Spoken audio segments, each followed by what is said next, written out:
দেশের যে বর্তমান অবস্থা, ব্যাংক থেকে তারা কোটি কোটি টাকা প্রতিদিন লোন নিচ্ছে, যেখানে শেয়ার মার্কেটের টাকাগুলি হাজার হাজার কোটি টাকা বিদেশে চলে গেল, যেখানে আপনার আজকে সরকার গুম, রাজনৈতিক হত্যাকাণ্ড হচ্ছে, যেখানে আপনার বিচার ব্যবস্থাটা আজকে তার দলীকরণ করছে, সব কিছু আজকে আপনার সব প্রত্যেকটা সেক্টরে আজকে দলীকরণ হচ্ছে। এই দিক থেকে আবার তত্ত্বাবধায়ক সরকারটা বাদ দিয়ে তারা দেশকে আমরা বলবো যে যুদ্ধের দিকে ছেড়ে দিচ্ছে। এই তত্ত্বাবধায়ক সরকার অবশ্যই তারা যেন সৌবুদ্ধি প্রচার হয়, অতি শীঘ্রই যেন তারা তত্ত্বাবধায়ক সরকার আপনার প্রবর্তন করেন এবং দেশের বিচার ব্যবস্থা সহ এবং যে তারা যে আপনার এই যে রাজনৈতিক যে এজেন্ডা তারা দিয়েছিল ইশতেহারে, সেটা বাস্তবায়ন করার আহ্বান জানিয়ে আমার বক্তব্য শেষ করবো। কারণ আপনাদেরকে আজকে বক্তব্য দেওয়ার জন্য, বক্তব্য শোনার জন্য জায়গা হয় নাই। আজকে আপনাদেরকে আজকে আমরা শুধুমাত্র আপনাদের কাছে একটা ভালো সম্পর্ক ধন্যবাদ দেওয়ার জন্য আমরা আজকে ডাকছি। পরবর্তীতে আমাদের বর্তমান প্রেসিডেন্ট বলবেন। আল্লাহ হাফেজ। বাংলাদেশ সম্মানিত সাংবাদিকবৃন্দ, আপনাদেরকে যুক্তরাষ্ট্র বিএনপির পক্ষ থেকে অগ্রিম এবং বছরের শুভেচ্ছা জানাচ্ছি। এই পর্যায়ে আমি আহ্বান জানাচ্ছি যুক্তরাষ্ট্র বিএনপির সংগ্রামী সভাপতি যারা সমন্বয়কে রাষ্ট্রিক সাংবাদিক বাহিনীর যারা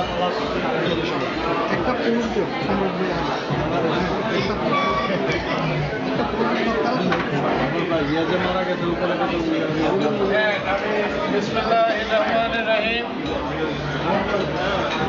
বাংলাদেশ জাতীয়তাবাদী দল যুক্তরাষ্ট্র শাখার পক্ষ থেকে আজকে আমরা প্রবাসে নর্থ আমেরিকায় আমাদের গর্ব বাংলাদেশের সংবাদ মাধ্যমে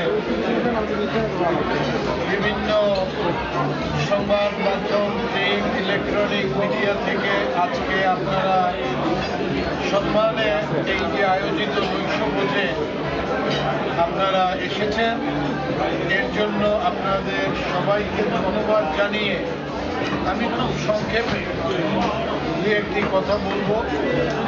আজকে কোনো রাজনৈতিক স্বাভাবিক যেসব বক্তব্য তার বাইরে থেকে আমি ইনফরমালি যে ডিসকাশনগুলি করতেছিলাম সেইগুলাকেই একটু গুছায়ে বলার চেষ্টা করছি। সেটা হলো, সম্মানিত সাংবাদিক ভাইয়েরা, মূলত আজকে বাংলাদেশের চরম দুর্দিনে, বাংলাদেশের আজকের এই ক্রান্তি লগ্নে বাংলাদেশের আপামর জনসাধারণ এবং রাজনৈতিক বিরোধী মতাবলম্বী দলগুলি কারোর আজকে একমাত্র আশা এবং লক্ষ্যের স্থল কিন্তু আমাদের নিরপেক্ষ এবং নির্ভীক সাংবাদিক ভাইয়েরা। আপনারা বরাবরই আপনাদের দায়িত্ব অত্যন্ত নিষ্ঠার সাথে পালন করে জাতিকে কৃতজ্ঞতার বশে আবদ্ধ করেছেন। সমগ্র জাতির সাথে আমরাও আপনাদেরকে সবসময় শ্রদ্ধা বনত চিত্তে আপনাদের কর্মকাণ্ডের প্রশংসা করে থাকি। আজকে আপনারা নিজেরাই দেখছেন যে বাংলাদেশে একটি সরকার জনগণের কাছে ইশতেহার মানে একটা ওয়াদাবদ্ধ তারা ক্ষমতায় আসলেন, মানুষকে নিত্য প্রয়োজনীয় দ্রব্যের দাম কমিয়ে দেবেন, সন্ত্রাসকে বন্ধ করবেন, সার বিনামূল্যে বিতরণ করবেন, পদ্মা সেতু নির্মাণ করবেন, দলবাজি, চাঁদাবাজি সমস্ত কিছু বন্ধ করে বাংলাদেশের মানুষকে উন্নতির দিকে নিয়ে যাবেন।